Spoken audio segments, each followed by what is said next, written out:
Bakit pumuputok ang bulkan?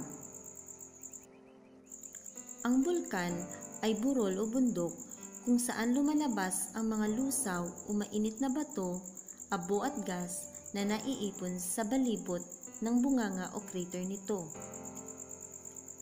Hindi tulad ng ibang bundok na itinutulak pa itaas mula sa ibaba. Ang mga bulkan ay may mga singawan kung saan tumatakas ang mga tunaw na bato paakyat sa balat ng lupa. Kapag naging napakalakas ng presyon mula sa mga gas sa loob ng mga tunaw na bato, may pagsabog na nagaganap. Ang mga pagsabog ay maaaring maging tahimik o sumasambula. Maaaring magkaroon ng pagdaloy ng lava, napipitpit na anyong lupa na nakalalason ng gas at lumilipad na bato at abo na kung minsan ay inaabot ng daang-daang milya pababa ng ihip ng hangin.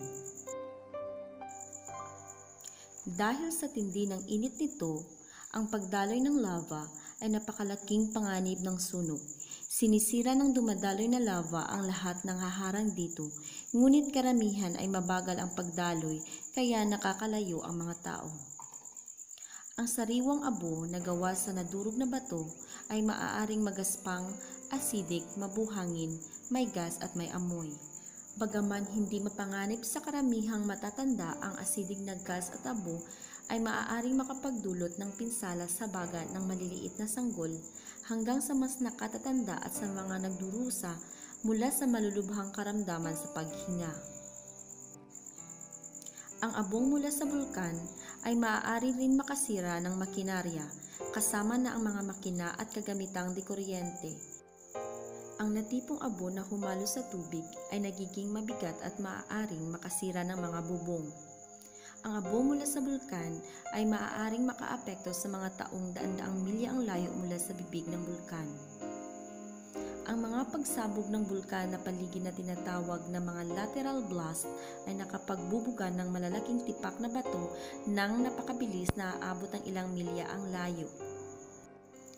Ang mga pagsabog na ito ay nakamamatay sa pamagitan ng pagtama, paglubog o init.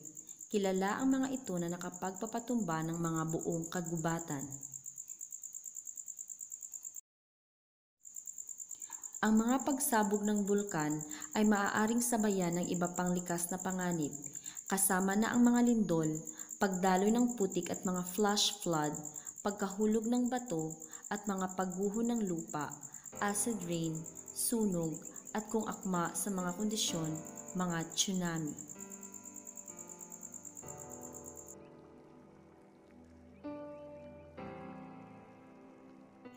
Distribution of volcanoes in the Philippines.